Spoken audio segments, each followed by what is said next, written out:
Ni mfululizo wa vipindi vyetu vya Bandari Zetu kupitia Bandari Online TV. Karibu mtazamaji kwa mara nyingine tena. Tulizungumza juu ya bandari ya Mwanza Kaskazini. Bandari ambayo serikali imeweka bilioni 18.6 kwa ajili ya kuifanyia maboresho makubwa. Ahadi ni kwamba tunaelekea Kemondo na Bukoba. Na hapa tunaangazia bandari hizi mbili, ya Kemondo na Bukoba. Bado tuko na mwenyeji wetu, Injinia Eric Madinda, kaimu mkurugenzi wa huduma za uhandisi.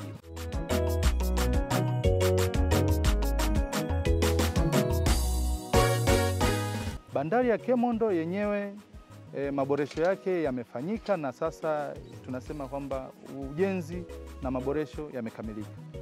Nayo pia tumefanya maboresho kama tulivyofanya kwenye bandari ya Mwanza Kaskazini, kwa maana ya kurefusha gati, kuongeza kina, lakini na kuboresha miundombinu mingine kama maghala ya kuhifadhia mizigo, lakini pia jengo la kupokelea abiria, ikiwemo abiria wa kawaida na abiria mashuhuri. Pia ujenzi wa bandari ya Bukoba ambao kwa sasa nao unaendelea, upo kwenye asilimia 92, na nao pia tunategemea kufanya maboresho makubwa, na baada tu ya kukamilika tunategemea kupata gati ambalo ni refu na lina kina kizuri, lakini pia tunaweza tuka-accommodate meli nyingi zaidi na gati lililopandishwa vizuri ili kuepuka mambo ya kujaa kwa maji kupita kiasi. Lakini kuna maeneo ya kupokelea abiria ambayo yametengenezwa vizuri na yapo ya kisasa zaidi kwa ajili ya abiria wa kawaida na abiria mashuhuri. Lakini pia kwa miradi yote hii tunategemea kuwa na maeneo mazuri ambayo watu watapaki magari yao na wataweza kusafiri wakiacha magari yao yakiwa salama kabisa.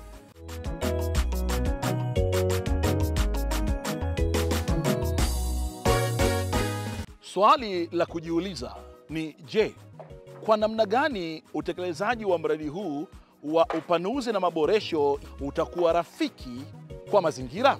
Hii miradi kama tunavyokuambia ni kwamba study zimefanyika, sio tu study za namna bora ya ujenzi, lakini study bora za namna ya kutunza mazingira katika namna mbili. Kutunza mazingira kipindi cha ujenzi na kutunza mazingira baada ya ujenzi. Kwa sababu baada ya kufanya environmental impact assessment, kuna vyeti vimetoka ambavyo vina maelezo mahsusi na maelekezo ya kina kuhusu namna bora ya kutreat huu mradi kipindi cha ujenzi na baada ya ujenzi. Kwa hiyo haya yote tunayafanya kwa mujibu wa design tulizoziweka ambazo zinafuata misingi ya utunzaji bora wa mazingira.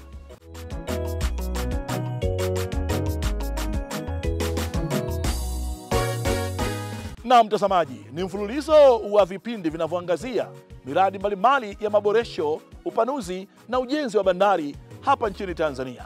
Kazi inayofanywa na serikali ya awamu ya 6 inayoongozwa na Jemedari Mheshimiwa Rais Daktari Samia Suluhu Hassan chini ya mamlaka ya usimamizi wa bandari Tanzania TPA.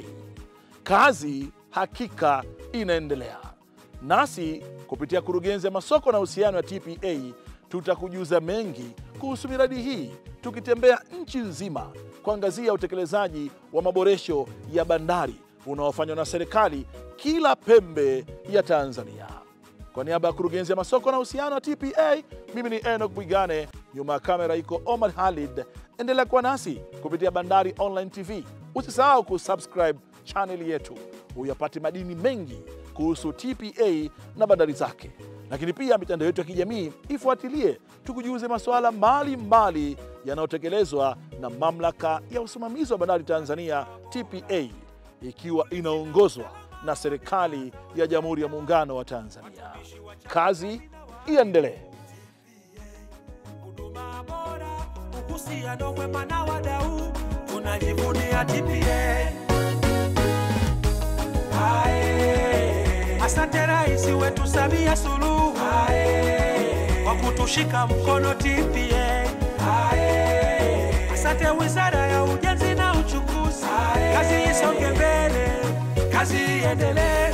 Mamlaka ya usimamizi wa bandari Tanzania, lango la biashara kitaifa na kimataifa.